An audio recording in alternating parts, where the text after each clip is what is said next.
Assalamualaikum warahmatullahi wabarakatuh. A'udzu billahi minasy syaithanir rajim. Bismillahirrahmanirrahim.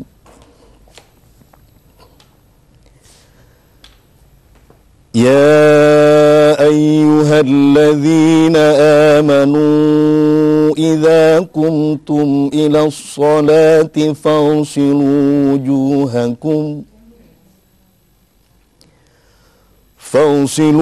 wujuhakum wa aydiyakum ilal marafiqi wamsahu bi ru'usikum wa arjulakum ilal ka'bayn. Wa in kuntum junuban fattahharu wa in kuntum mardaa aw ala safarin aw jaa ahadun minkum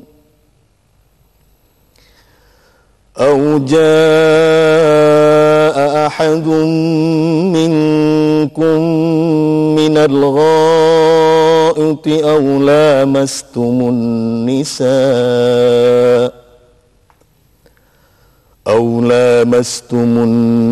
nisaa falam tajidu ma'an fatayammamu sa'idan tayyiban famsahu biwujuhikum wa aydikum min ma yuridullahu liyaj'ala 'alaykum min harajin walakin yuridu liyutahhirakum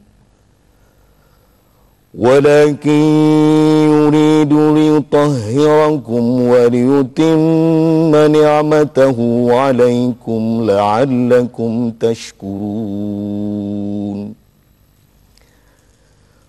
واذكروا نعمة الله عليكم وميثاقه الذي واثقكم به إذ قلتم سمعنا وأطعنا واتقوا الله إن الله عليم بذات الصدور. يا أيها الذين آمنوا كونوا قوامين لله شهداء بالقسط ولا يجرمنكم شنآن قوم على ألا تعدلوا اعدلوا هو أقرب للتقوى واتقوا الله إن الله خبير بما تعملون. صدق الله العظيم. Assalamualaikum warahmatullahi wabarakatuh.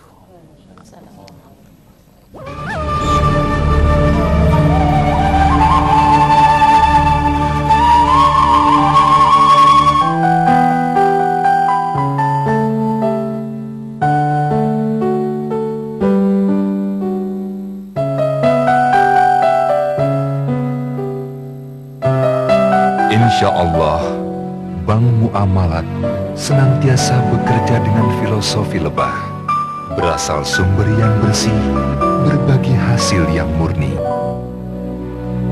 Bank Muamalat, pertama murni syariah.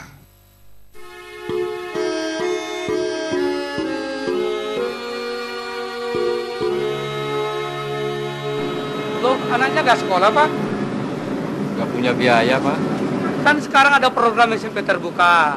Sekolahnya gratis. Bisa sekolah sambil bekerja membantu orang tua. Ya benar, SMP terbuka diperuntukkan bagi lulusan SD atau sederajat yang ingin melanjutkan pendidikannya ke jenjang lebih tinggi. Mereka tetap dapat membantu orang tua sekaligus sekolah. Pendaftaran dibuka pada bulan Juni setiap tahun di SMP negeri yang mengelola program ini. Dengan sistem belajar mandiri atau kelompok yang dibimbing oleh guru pamong, serta tatap muka rutin di SMP Induk, setiap siswa akan mendapatkan modul bahan pelajaran. Dan juga dapat memanfaatkan fasilitas belajar yang ada di SMP Induk secara cuma-cuma. Mari sekolah supaya cerdas dan bijak. Pemirsa, masih bersama kami bertiga di kuis yang sangat spektakuler. Kuis Komik Bintang 7 Warna-Warni Indonesia. Jangan lupa ketik TVRI dan kirimkan ke 3985 atau di premium call di 0809 101 0809. Pokoknya kumpulin pin sebanyak-banyaknya. Nih, Komik OBH. Batu pilek di Komik OBH aja.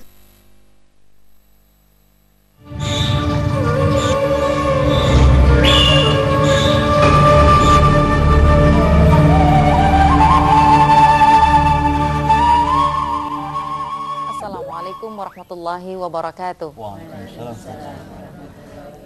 Alhamdulillahi ala kulli halin binikmatin Allahu akbar. Asyhadu an la ilaha illallah wahdahu la syarikalah wa asyhadu anna Muhammadan abduhu wa rasuluh la nabiyya ba'dah. Rabbi syrah li sadri wa yassir li amri wahlul 'uqdatam min lisani yafqahu qawli. Amin. Pemirsa TVRI, apa kabar Anda hari ini? Senang sekali bisa kembali berjumpa oleh acara Hikmah Pagi. Dan seperti biasa, mudah-mudahan kami berharap Anda dalam keadaan sehat walafiat sehingga mampu beraktivitas sebagaimana mestinya. Mudah-mudahan juga apapun yang kita lakukan bisa mendatangkan keberkahan dan rasa syukur kita kepada Allah atas segala karunia-Nya. Salawat dan salam tercurahkan keharibaan Nabi pilihan Nabi Yuna Muhammad SAW beserta seluruh keluarga, para sahabat, dan insya Allah kita umatnya. Pemirsa dimanapun Anda, pada kesempatan Kamis pagi hari yang insya Allah cerah ini, kita akan membahas tema tentang memelihara wudhu. Mungkin konteksnya tidak akan lebih kepada masalah fikih, tetapi lebih juga kepada masalah sosial. Dan Anda juga bisa bergabung bersama kami nanti untuk bertanya seputar tema kita, yaitu di 5744781 bagi Anda yang di Jabotabek, dan 0215744782 bagi Anda yang berada di luar wilayah Jabotabek. Baiklah pemirsa, kita langsung jumpai narasumber yang hadir bersama kami, yaitu Bapak Dr. Andes Ahmad Huderi, RHAB. Assalamualaikum Ustaz. Waalaikumsalam warahmatullahi wabarakatuh. Apa kabar Ustaz? Alhamdulillah. Senang sekali bisa jumpa. Dan juga bersama kami hadir saudara-saudara kita, karena di sini saya sebut saudara, ada ibu-ibu, ada remajanya juga, dan juga ada bapak-bapak dari Majelis Zikir Ad-Duha Bintaro, Jakarta Selatan ya Pak ya. Bu, Assalamualaikum. Apa kabar? Baik ya, suaranya nggak kedengeran. Baik. Karena masih pagi, nggak apa-apa. Nanti kita bisa dialog ya Bu ya. Baik, Ustadz, ini memelihara wudhu mungkin lebih kepada masalah definisi secara maknawi dan istilah barangkali. Silakan, dan aplikasinya dalam kehidupan ya. Memelihara wudhu adalah seseorang yang wudhu dengan baik dan sempurna, dia jaga, dia pelihara, lalu tiba-tiba batal, tapi segera dia perbarui itu wudhu dengan baik dan sempurna. Oleh karena bagaimanapun yang namanya wudhu teramat penting dalam kehidupan kita sehari-hari, maka pantaslah hadis yang berkaitan dengan wudhu ini. Pernah ada dialog interaktif antara Nabi dengan para sahabat. Nabi bertanya, sahabatku, maukah kutujukan suatu amal perbuatan yang amal perbuatan ini jika kita lakukan maka akan bisa mengampuni dosa-dosa yang telah kita lakukan dan kita akan diangkat derajatnya oleh Allah Subhanahu wa taala. Lalu sahabat serentak menjawab, mau ya Rasul. Baik, kata Rasul, kalau mau. Pertama, kata Rasul, berwudulah di saat Anda tidak menyukai untuk berwudu. Itu yang pertama. Dan yang kedua, memperbanyak berjalan ke masjid. Dan yang ketiga, menanti saat-saat sholat berjamaah. Yang pertama ini, berwudu di saat kita tidak menyukai untuk wudu. Ini suatu tantangan yang teramat berat memang. Padahal wudu itu sendiri teramat baik, teramat mulia, teramat agung untuk kita lakukan. Oleh karena itu, tatkala kita untuk melakukan wudhu itu sulit, di saat kita berwudhu memaksakan diri, maka itu teramat baik untuk kita lakukan. Dan yang kedua, memperbanyak berjalan di masjid, ini artinya masjid itu kan suatu tempat untuk ibadah. Artinya hendaknya seorang muslim itu 24 jam lintas sektoral, dia melakukan ibadah, tidak terikat oleh waktu, tidak terikat oleh kondisi, dimanapun dan dalam posisi apapun, aktivitas kehidupan itu semuanya bernilai ibadah. Dan yang ketiga, menanti saat-saat sholat untuk berjamaah. Yang ketiga ini sudah jarang dilakukan oleh orang-orang Islam. Idealnya memang tatkala sholat akan datang, paling tidak 15 menit kita sudah berada di atas sejadah untuk mempersiapkan diri melakukan sholat itu. Paling tidak 5 menit sebelum waktu kita sudah siap untuk sholat. Tapi kenyataan yang ada dalam kehidupan sehari-hari, sholat dilakukan, berapa banyak saudara-saudara kita melakukan sholat di akhir waktu. Maka tatkala yang 3 ini bisa kita amalkan dengan baik, maka insya Allah dosa-dosa kita akan diampuni oleh Allah. Padahal kita akan diangkat derajatnya dari dunia sampai akhir. Insya Allah. Baik, tadi dikatakan bahwa wudhu ini bisa mengampuni dosa. Dosa yang seperti apa? Contoh misalnya, anggota badan ini kan seperti mata. Mata mempunyai dosa, di samping dosa juga ada nilai-nilai pahalanya. Dan yang kedua, telinga. Apalagi sekarang hidup serba menuntut semuanya. Tangan, hidung, dan lain sebagainya. Tatkala kita melakukan dosa, lalu segera kita berwudu, maka insya Allah dosa yang telah kita lakukan itu akan diampuni oleh Allah dengan cara berwudu tersebut. Dosa kecil atau besar? Kan ada kategori dosa, Ustadz ya. Ini dosa besar apa memang bisa juga dihapuskan? Kalau dosa kecil juga bagaimana itu? Hadis ini menuntun dosa-dosa kecil yang akan diampuni oleh Allah. Karena dosa-dosa besar itu bisa diampuni dengan cara bertobat kepada Allah Subhanahu wa taala. Baik. Oleh karena itu, pantaslah dalam Al-Qur'an Allah mengatakan, "Innallaha yuhibbut tawwabina wa yuhibbul mutatahhirin."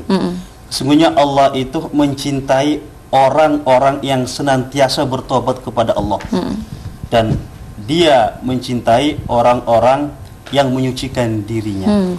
Antara tobat dan menyucikan diri, orang yang bertobat adalah orang yang suci. Orang yang suci, dia senantiasa bertobat kepada Allah Subhanahu wa taala. 2 kata ini idealnya kita lakukan sehari-hari untuk memperbaiki diri kita.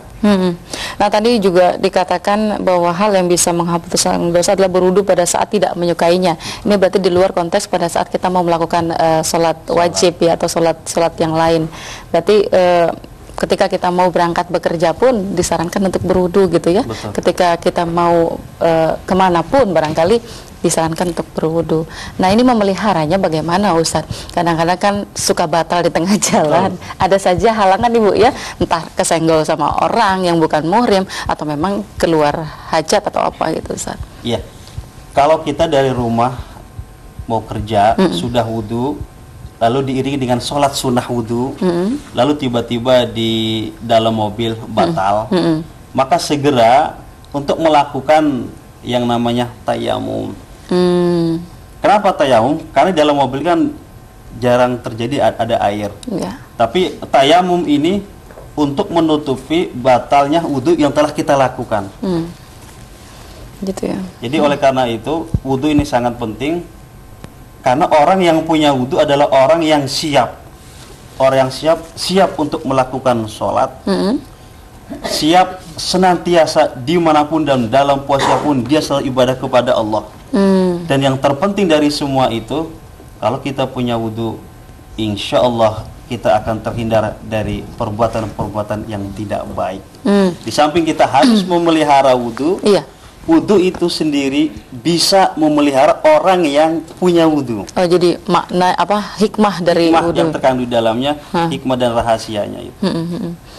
Gimana rencana Ustadz? Itu dalam artian mungkin filosofinya dari rangkaian wudu ini untuk secara muamalahnya dalam aplikasi kehidupan umat manusia. Ya.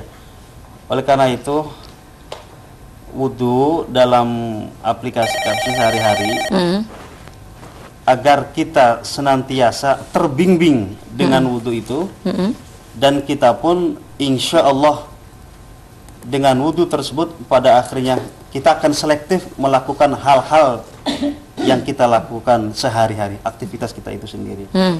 Oleh karena itu pantaslah orang-orang yang mempunyai wudhu, tatkala dia meninggal dunia, maka yakin dan percayalah mereka ini pertama akan diampuni segala macam bentuk dosanya, dan dia akan husnul khotimah. Di dunianya baik, tatkala akhir kehidupannya baik, dan insya Allah dia akan mendapat ridho dari Allah Subhanahu wa Ta'ala. Subhanallah, mudah-mudahan ya Bu ya. Amin. Masih punya wudhu Ibu? Wudhu secara fisik dan juga dalam hati ya. Baik pemirsa, Anda bisa bergabung bersama kami di 5744781 bagi Anda yang di Jabotabek, dan 0215744782 bagi Anda yang berada di luar wilayah Jabotabek. Dan kami ulangi, tema kita adalah tentang memelihara wudhu, baik secara maknawi maupun dalam konteks kehidupan sosial, dalam artian makna filosofinya dari memelihara wudhu ini. Silakan Anda bergabung. Ibu-ibu atau saudara-saudara sekalian mau bertanya, silakan. Ya, oke. Sebutkan nama Ibu ya. Assalamualaikum warahmatullahi wabarakatuh. Waalaikumsalam warahmatullahi wabarakatuh. Nama saya Nila Ningrum. Ibu Nila. Iya. Ya. Saya mau tanya Ustadz, apakah rahasianya membasuh anggota wudhu itu dan pengaruhnya dalam perbuatan sehari-hari? Rahasia ya? Iya. Itu aja Ibu.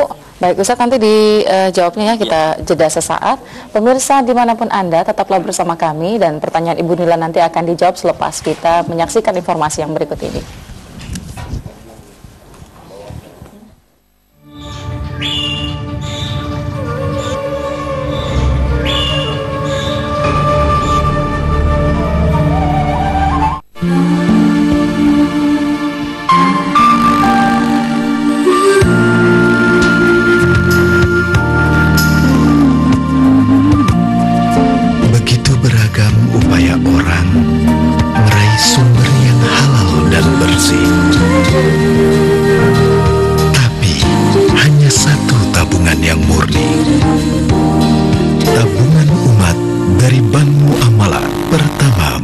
Syariah.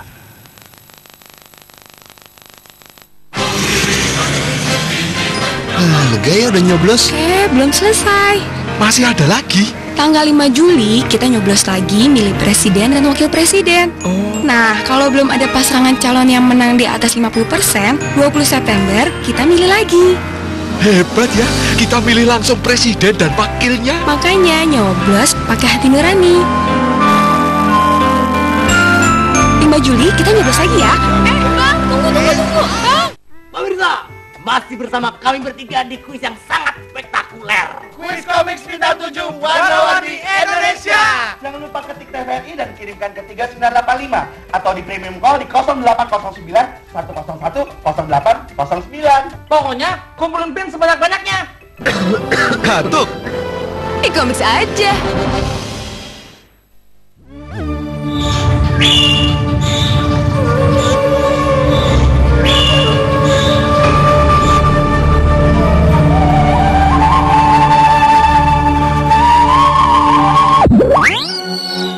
Bersama kami di Hikmah Pagi TVRI, dan sekali lagi Anda silakan bergabung bersama kami di 5744781 bagi Anda yang di Jabotabek, 0215744782 bagi Anda yang berada di luar wilayah Jabotabek. Sekali lagi tema kita adalah tentang memelihara wudhu.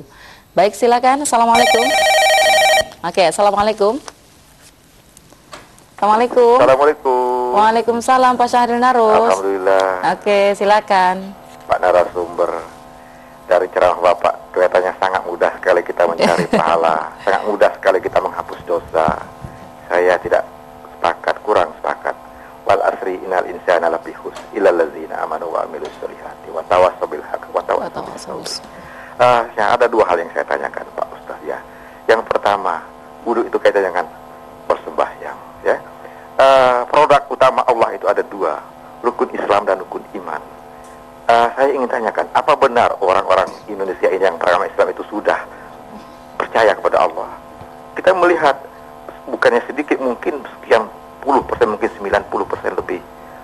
Meskipun dia melaksanakan rukun Islam, tapi perbuatannya, amal perbuatannya sangat-sangat tidak lil alamin, rahmatan lil alamin. Justru sebaliknya.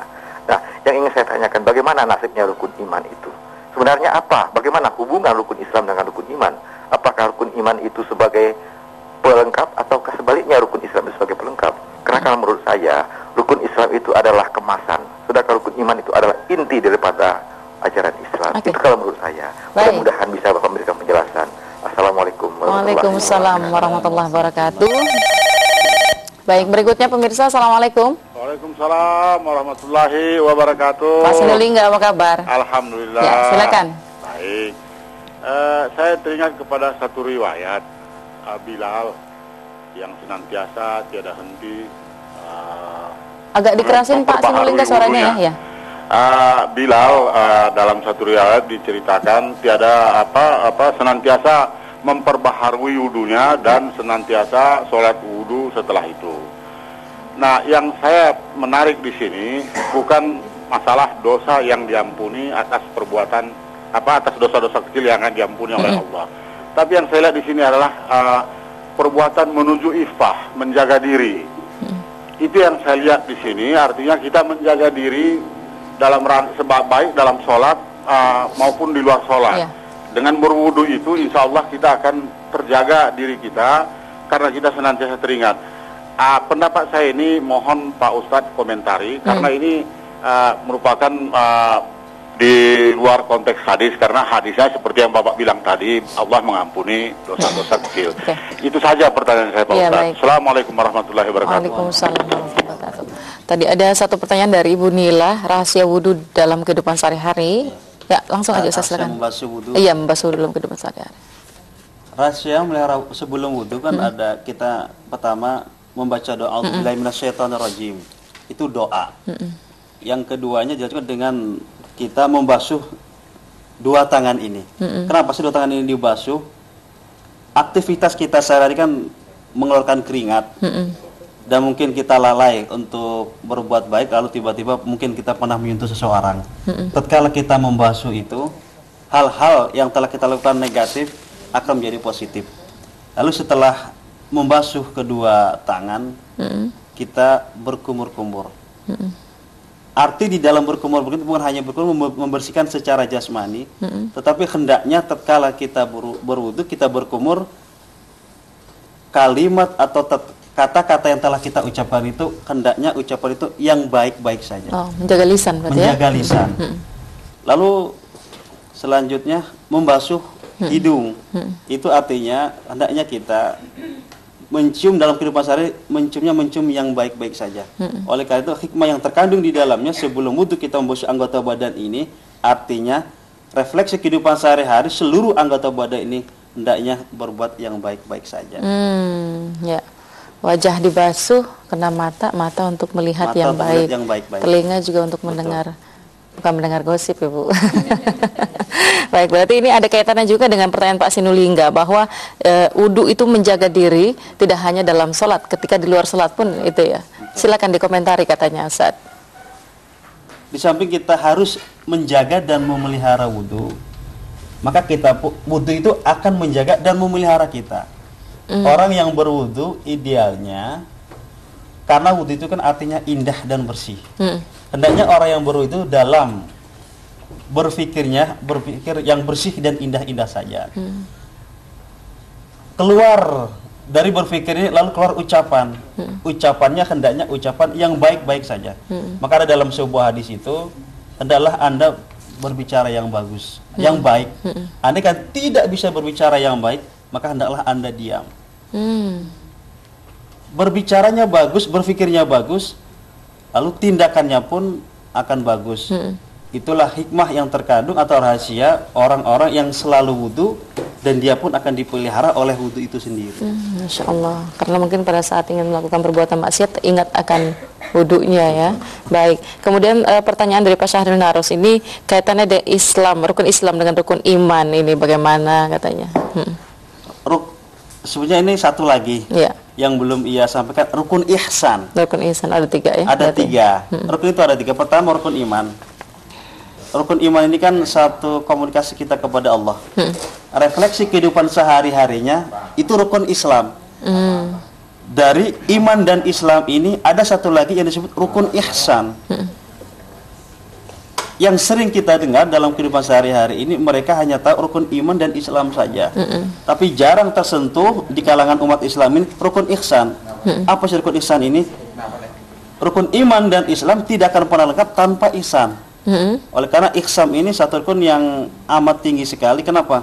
Karena ihsan itu sendiri di dalamnya artinya kita merasa selalu diawasi oleh Allah Subhanahu wa taala. Di saat sendiri, yang kedua Allah. Di saat kita berdua, yang ketiga Allah. Posisi kita untuk melakukan yang perbuatan yang baik-baik dilakukan atau tidak, karena kita selalu diawasi oleh Allah, maka hendaknya itu lakukan. Dan tatkala kita ingin berbuat yang jelek atau yang buruk, kita tidak melakukan. Kenapa? Karena di situ ada Allah. Itulah rukun ihsan. Oh, innallaha ma'ana. Berarti prinsip saja bahwa Allah selalu melihat setiap gerak-gerik kita. Ngumpet pun dia nggak mau melakukan yang maksiat. Karena ada Allah. Iya, baik. Demikian Ibu Nila, cukup ya. Juga Pak Syahrinarus dan Pak Sinulingga. Terima kasih atas partisipasinya. Baik, kita ke studio lagi. Yang mau bertanya silakan. Bapak, barangkali kita selang-seling dulu ya. Yang kamu Bapak dulu silakan. Assalamualaikum. Waalaikumsalam. Sebutkan nama Pak ya. Saya Sugianto dari Majelis Dzikir Al-Mudassir Pinang Gria. Saya mau tanya sama Pak Ustadz. Assalamualaikum Pak Ustadz. Waalaikumsalam warahmatullahi wabarakatuh. Pak Ustadz, marah itu kan konon katanya dasarnya itu dari setan. Ya. Nah, setan itu kan konon katanya diciptakan dari api. Api yang dapat memadamkan itu adalah air. Maka barang siapa sedang marah itu berwudulah. Yang jadi pertanyaan saya Mbak Lili, gitu kan. Saya udah sering wudu, tapi kok masih sering-sering marah-marah juga, utamanya kayak model musim seperti ini gitu kan, musim krisis kan banyak yang dipikirin, gitu kan. Sedikit kesinggung marah gitu. Tapi istri dimarahin terus nggak Pak? Ya, insya Allah enggak kalau istri. Aduh, kasihan kalau dimarahin insya Allah terus. enggak. Gitu kan. Nah, iya. Ada yang menyarankan supaya sering-sering berwudu, sering-sering menjaga wudu. Iya.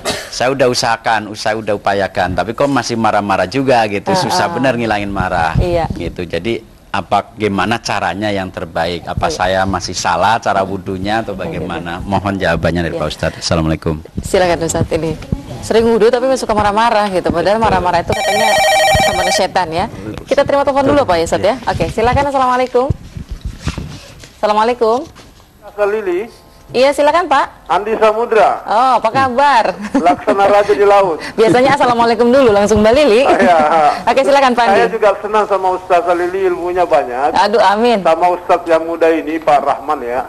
Pertanyaan saya, Pak, kok banyak orang itu nggak pakai ambil air wudhu? Artinya dia sapu-sapu aja tangannya itu kayak di kapal terbang, di mana itu Pak ya.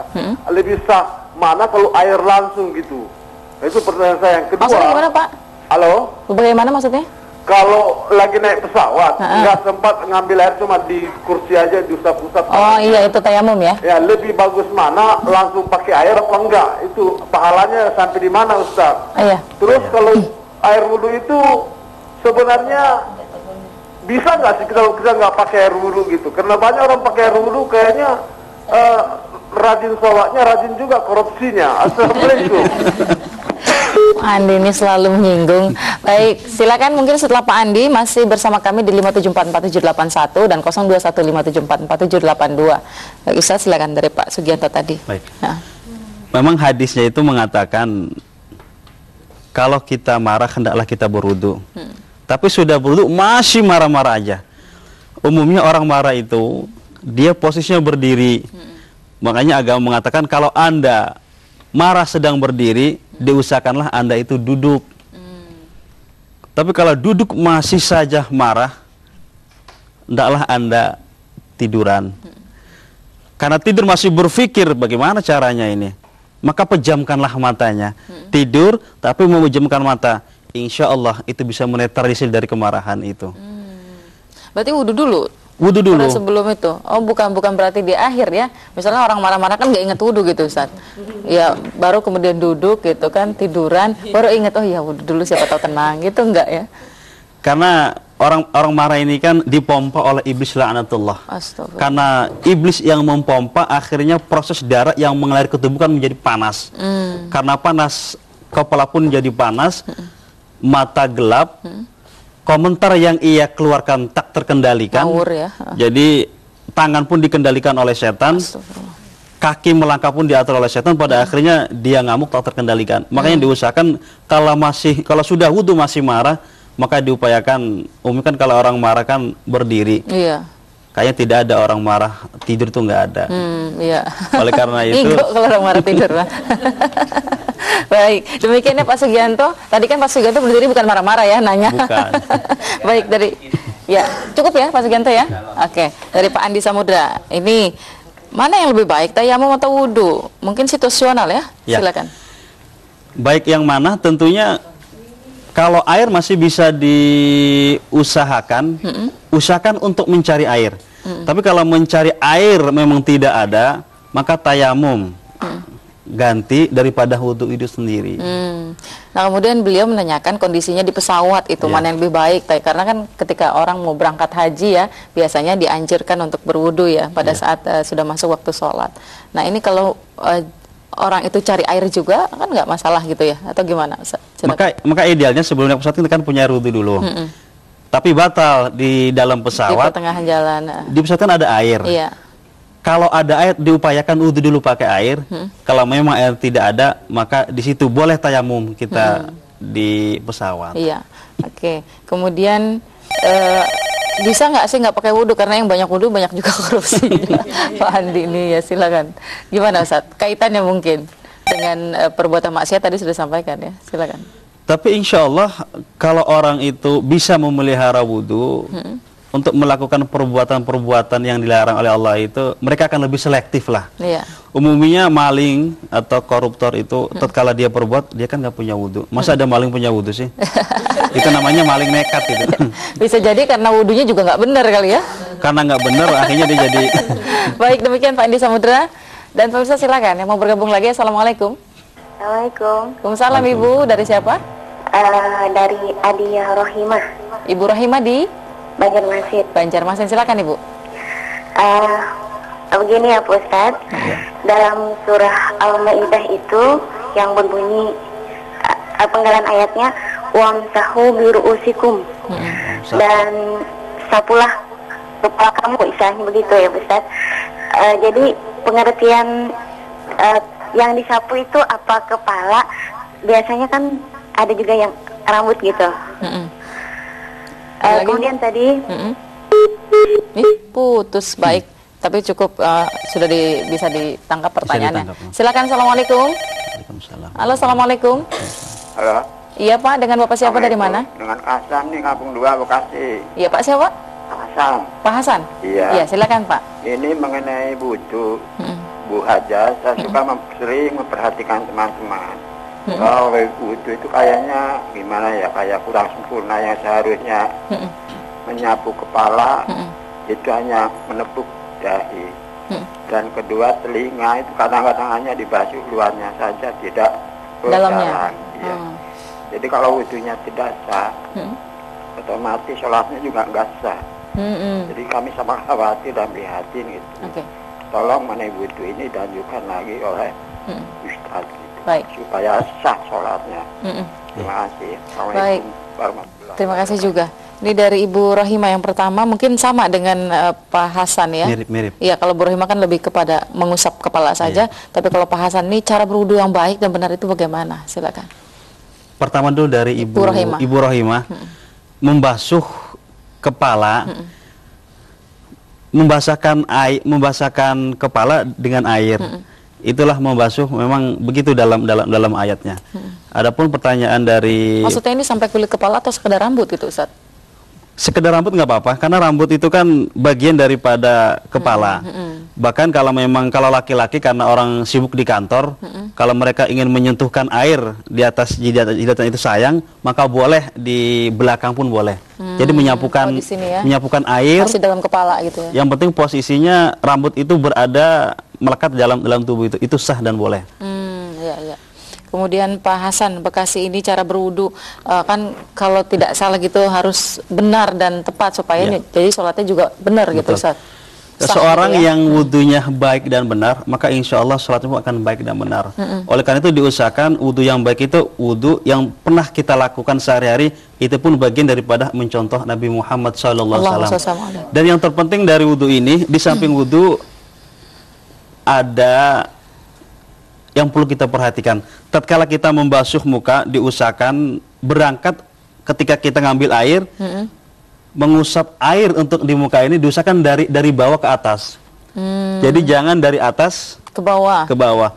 Pertama, kalau kita membasuh muka dari bawah ke atas, maka muka ini insya Allah untuk para wanita tentunya supaya wajah ini tidak keriput. Jadi diusahakan mengusapnya itu, membasuhnya itu dari bawah ke atas supaya wajah ini terdorong ke atas. Tapi umumnya karena kita tidak tahu wudu itu kan dari atas ke bawah. Jadi makanya tidak heran kalau perempuan cepat tua dan keriput. Ustaz masih benar ya.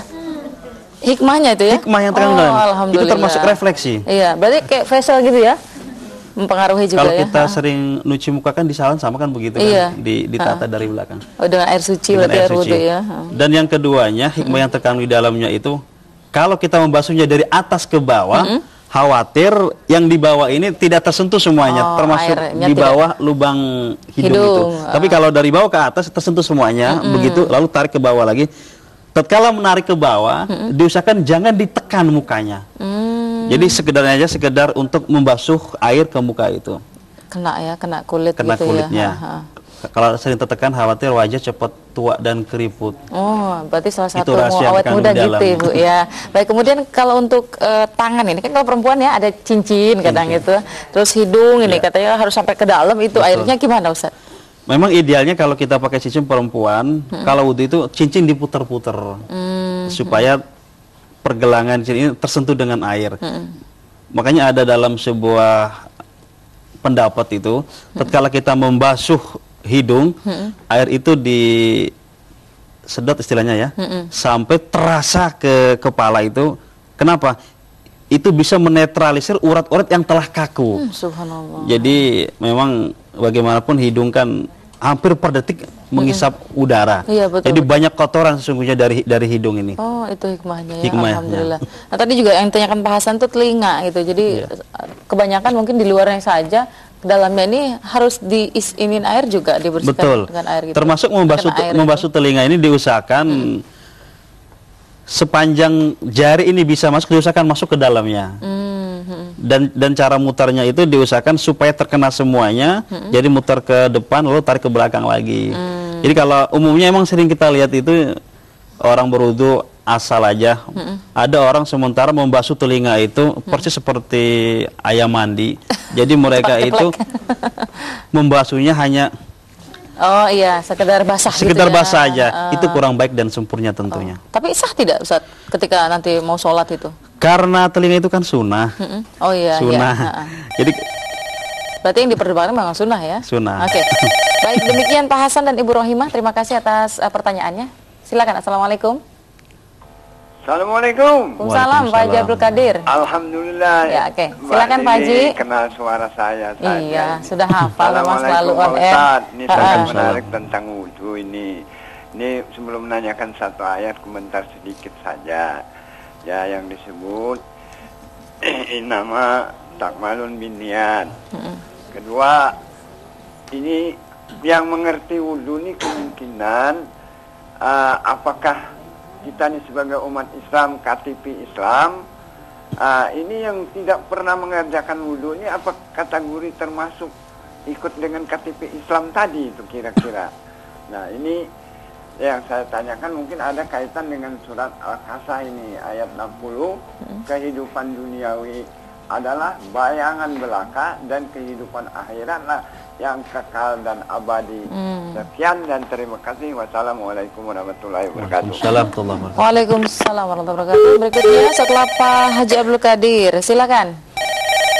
Silakan. Assalamualaikum. Waalaikumsalam warahmatullahi wabarakatuh. Dengan Bapak siapa dari mana? Dadang Rasa dari. Oh, Pak Dadang, apa kabar? Alhamdulillah. Oke, silakan. Ya. Assalamualaikum Ustaz. Waalaikumsalam warahmatullahi wabarakatuh. Kalau saya menyimak uraian-uraian Ustaz tadi, jadi setiap apapun punya ukuran. Seperti wudhu ada ukurannya, seperti sampai sebatas mata kaki, tangan sampai pergelangan. Yang menjadi pertanyaan saya, kalau setiap apapun punya ukuran, apa sih hidup ini ukurannya yang hak yang bisa menghantar kita kepada fi dunia hasanah wa fil akhirati hasanah? Hanya itu saja. Assalamualaikum warahmatullahi wabarakatuh. Waalaikumsalam warahmatullahi wabarakatuh. Baik, silakan dari Pak Haji Abdul Qadir ini tentang bagaimana dengan orang yang tidak pernah wudu, terus dikaitkan dengan ayat bahwa kehidupan dunia ini hanya sekedar bayangan. Iya. Baik. Nanti tatkala kehidupan ini berakhir kiamat, ada 3 macam manusia.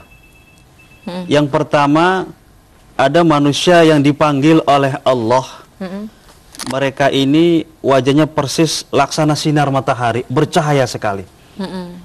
Karena mereka ini mukanya bercahaya, akhirnya malaikat pun bertanya, wahai manusia, amalan apakah yang Anda lakukan ketika di dunia? Orang ini bertanya, malaikat, saya tuh ketika di dunia melakukan pertama, saya berwudu dulu, lalu menanti saat-saat sholat, yang ketiga kemudian mendengarkan azan. 3 amalan ini akan menjadikan dirinya mukanya bercahaya seperti matahari. Lalu yang kedua, sementara ada orang mukanya persis cahayanya seperti bulan. Tatkala dipanggil oleh Allah, malaikat bertanya, wahai manusia, Anda melakukan apa sih ketika di dunia? Mereka menjawab, malaikat, saya itu ketika di dunia berwudu dulu, kemudian mendengarkan azan. Yang ketiga ini dipanggil oleh Allah, mereka bercahaya, mukanya persis seperti bintang. Bercahaya namun agak kecil cahayanya. Redup ya? Redup.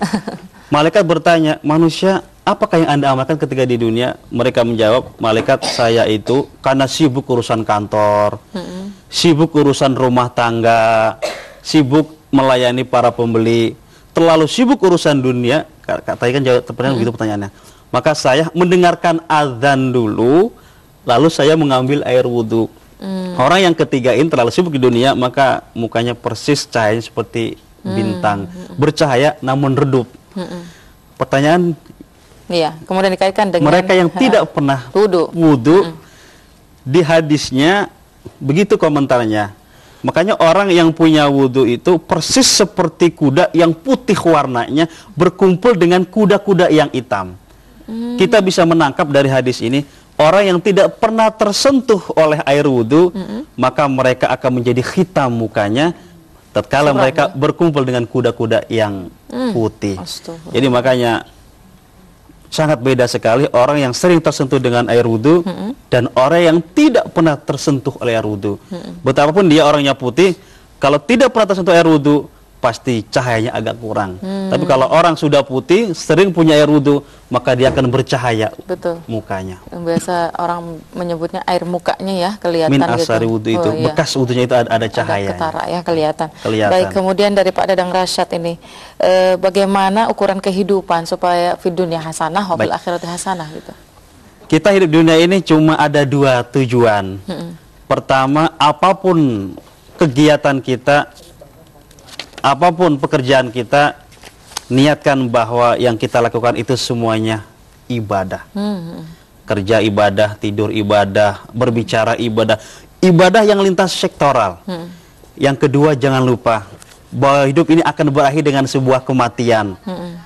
Kematian akan indah kalau hidup ini pertama sudah disandarkan dengan ibadah, dan yang kedua, bahwa hidup ini kita mencari ridho Allah Subhanahu wa Ta'ala. Apapun yang kita lakukan karena sudah ibadah, apapun yang kita lakukan kalau Allah sudah ridho, maka insya Allah akan selamat fid dunya wal akhirah. Tanpa ibadah dan ridho Allah, maka akan sia-sia adanya. Baik, demikian Pak Dadang juga Bapak Haji Abdul Qadir. Terima kasih. Silakan yang di studio, Ibu. Ya, mau bertanya silakan, Bu. Assalamualaikum warahmatullahi wabarakatuh. Waalaikumsalam. Saya Ibu Yuli. Ini Pak Ustadz kaitannya dengan rumah tangga. Apakah ada pengaruhnya sholat itu dalam pembinaan rumah tangga? Terima kasih. Sholat ya. Baik. Ada lagi? Silakan. Oke, silakan sebutkan namanya ya, Mas.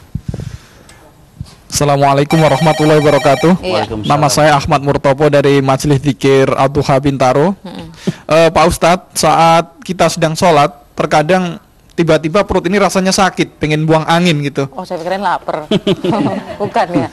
Terus. Nah, dalam keadaan seperti ini, apakah kita tahan lalu kita teruskan sholat kita atau kita batalkan saja? Mohon penjelasan. Terima kasih. Silakan pemirsa yang mau bergabung di 5744781 dan 0215744782. Pertanyaan kita seputar masalah memelihara wudhu. Baik, dari Ibu Yuli. Oke, silakan. Assalamualaikum.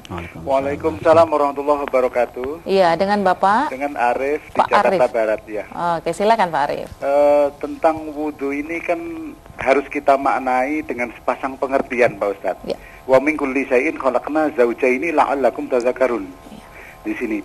Nah, sedangkan membasuh tangan secara lahiriah menghilangkan kotoran menurut akal kita. Dan secara batiniah tangan adalah simbol kekuasaan. Karena setiap manusia di muka bumi dijadikan penguasa. Tidak cukup kita bilang, oh kita ibadah-ibadah. Itu namanya menyamakan dirinya dengan jin. Karena ibadah itu berlaku juga untuk jin. Nah, sedangkan yang membedakan antara manusia adalah kekuasaannya itu. Jin tidak diberi kekuasaan oleh Allah. Nah, oleh karena itu, menurut pendapat saya, Pak, wudhu ini artinya bersihkan tanganmu, bersihkan kekuasaanmu dari korupsi, KKN, bersihkan tanganmu dari tangan di bawah, karena tangan di atas lebih baik daripada tangan di bawah. Tetapi nyatanya sekarang tokoh-tokoh kita ini seneng sekali kalau tangannya di bawah, seneng kalau dikasih amplop, seneng sekali kalau disokul dan lain sebagainya, Pak Ustadz. Ya, ini gimana? Assalamualaikum warahmatullahi wabarakatuh. Ya, Pak Arif, terima kasih. Senang sekali dengar pertanyaan Pak Arif ya. Dari Ibu Yuli ini, pengaruh sholat dalam kehidupan rumah tangga. Silakan. Ada dalam sebuah hadis itu, as-sholatu miftahu kulli khair. Sholat itu adalah kunci dari segala kebaikan. Sholat bisa menciptakan rumah tangga bahagia. Sholat bisa menciptakan rumah tangga yang mawaddah warahmah. Bagaimana sih caranya? Gampang. Makanya diupayakan rumah tangga ini mari kita sinari dengan bacaan Al-Quran, kita sinari dengan sholat berjamaah. Idealnya seorang suami itu hendaknya dia menjadi imam. Lalu istri dan anak-anak ikut di belakang. Tatkala selesai sholat Assalamualaikum warahmatullahi wabarakatuh, bapak menengok ke belakang, mengulurkan tangannya, wahai istriku tersayang, maafkan ayah, mungkin salah-salah kata, salah ucap, salah perbuatan. Istri pun menyambut, ayah tidak pernah bersalah, yang salah aku adalah seorang istri. Suami benar, tapi mengaku salah, jauh lebih baik. Istri pun benar, tapi mengaku salah, jauh lebih baik. Dua-duanya baik. Lalu kepada anak, anakku sayang, maafkan ayah. Ibu pun demikian, apa kata ayah? Apa kata anak? Ayah dan ibu tidak bersalah, yang salah aku sebagai anak, kurang berbakti kepada orang tuanya. Kalau rumah tangga sudah demikian adanya, maka insya Allah bukan hanya basa-basi, bukan hanya sebuah teori, benarlah bahwa salat itu mampu menciptakan rumah tangga yang mawaddah warahmah. Yang ada kan bukan demikian, bapak sholat di mana, ibunya di mana, anaknya di mana, maka tidak bisa menciptakan rumah tangga yang disinari oleh sholat dan bacaan Al-Quran. Baik, kemudian Bapak Murtopo ini pada waktu sholat itu kayaknya mau buang angin gimana, dikeluarin aja apa ditahan gitu? Jadi rupanya habis makan sate Madura kali. Jadi di situ ada permainan. Tatkala sholat lalu perut kita tidak bisa dikompromikan, kalau memang tidak bisa ditahan, maka dikeluarkan jauh lebih baik dan jauh lebih nikmat daripada penyakit ya. Daripada penyakit. Emang ada hadisnya. Betapapun Anda sedang sholat, kalau memang maaf pengen buang angin, buang haid segala macam, maka batalkan sholat lalu buang air. Karena khawatir kalau ditahan akan menjadi penyakit tadi itu. Iya. Tapi jangan lupa wudhu lagi, Pak. Wudhu lagi dan sholat lagi. Iya. Baik, kemudian Pak Arif dari Jakarta ini, makna filosofi daripada wudhu itu, beliau lebih menyoroti kepada membasuh tangan. Ini sebetulnya gambaran dari sebuah kekuasaan. Ini bagaimana? Silakan. Betul. Karena wudhu itu sendiri artinya bersih dan indah.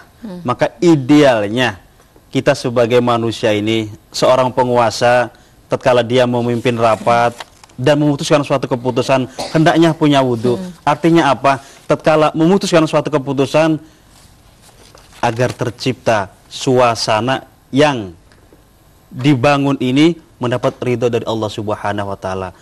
Wudhu bersuci, wudhu supaya bersih dan indah. Maka mari aplikasi kehidupan sehari-harinya kita amalkan, bahwa kita pun harus bersih dan indah dalam tingkah laku sehari-hari.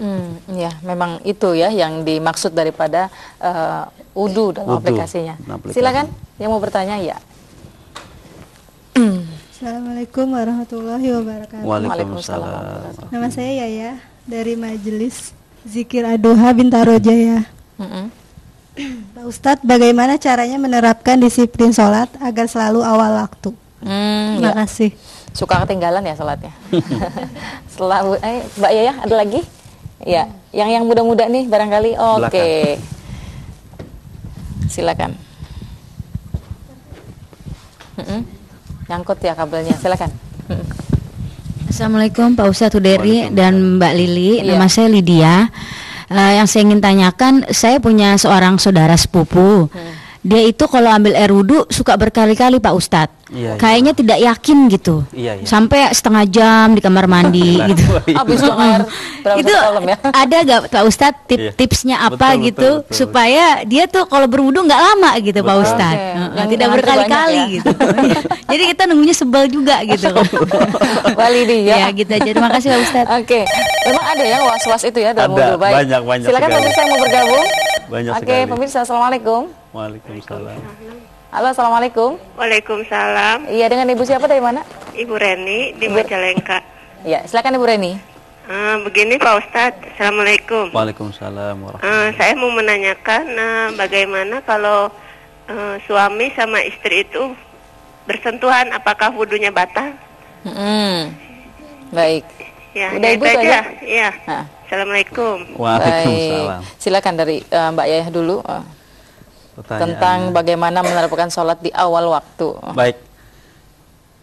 Untuk sholat awal waktu ini diupayakan dan diusahakan sebelum azan berkumandang. Kalaulah zuhur itu jam 12, maka kita diusahakan paling tidak 5 menit sebelum pelaksanaan sholat kita sudah berada di atas sajadah.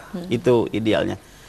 Kalau tanpa dipaksaan, tanpa ikhtiar dan usaha, maka akan sulit untuk kita ciptakan.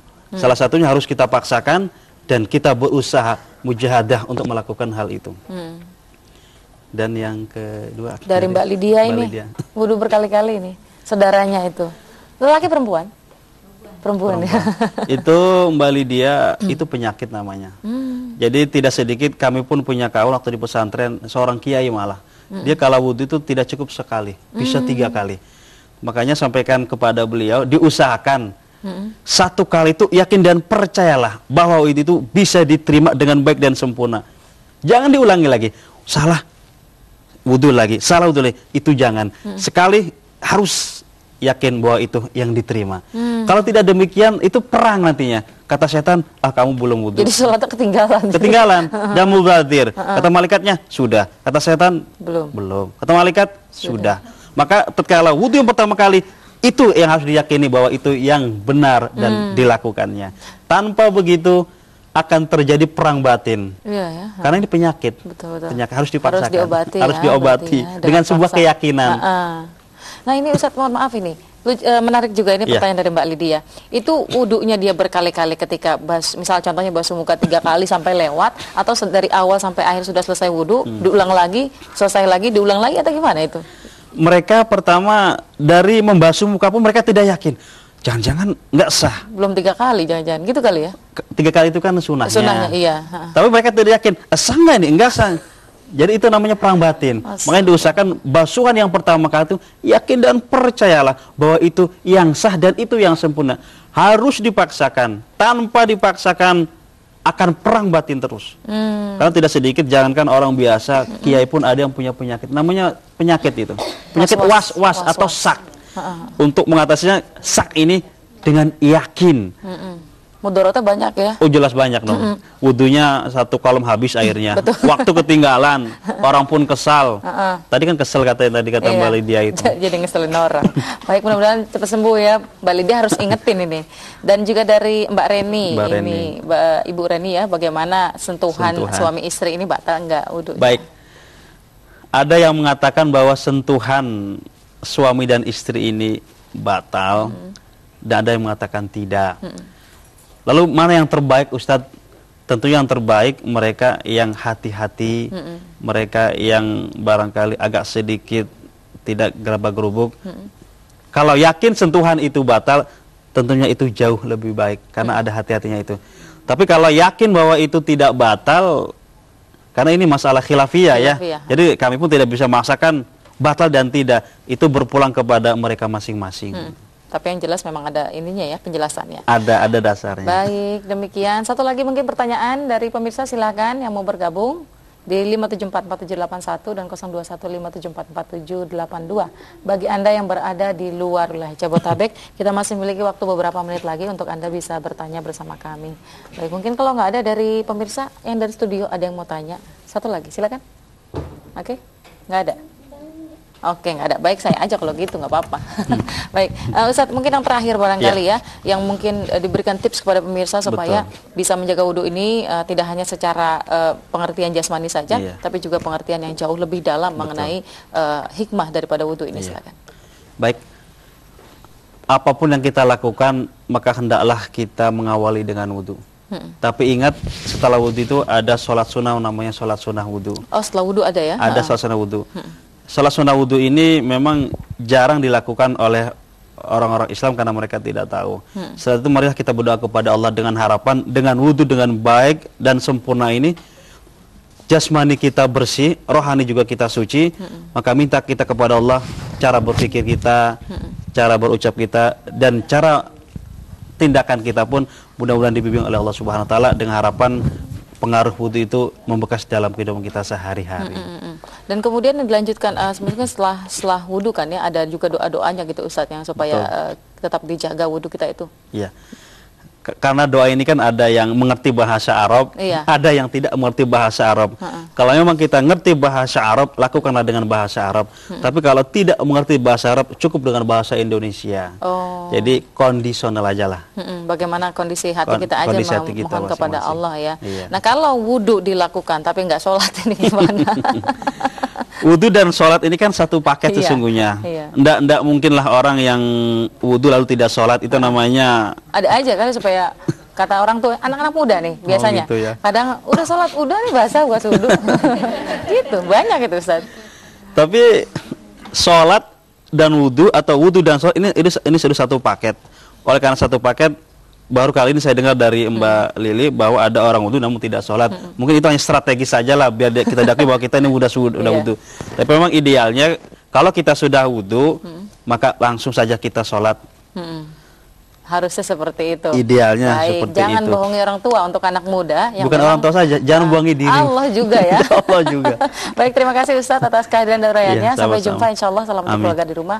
Ibu, saudara-saudara saya juga bapak-bapak, terima kasih ya atas kehadirannya. Jangan kapok untuk kembali datang ke TVRI kalau ada waktu. Baik pemirsa dimanapun Anda, demikianlah pembahasan kita tentang masalah memelihara wudhu. Jadi sudah jelas gambaran kita bahwa tidak hanya sekedar kita berwudhu secara fisik, membasuh dengan air, tapi juga menjaga batin kita, menjaga telinga kita, mata kita, lidah kita, hidung kita, juga tangan dan kaki kita, juga pikiran kita untuk senantiasa bersih secara batin. Jadi apapun yang kita lakukan semua dilandaskan dengan ibadah kita kepada Allah Subhanahu wa taala. Terima kasih atas kebersamaan Anda. Sampai jumpa. Ila liqa fi amanillah. Billahi taufiq wal hidayah. Wassalamualaikum warahmatullahi wabarakatuh. Waalaikumsalam warahmatullahi wabarakatuh. Terima kasih Ustaz.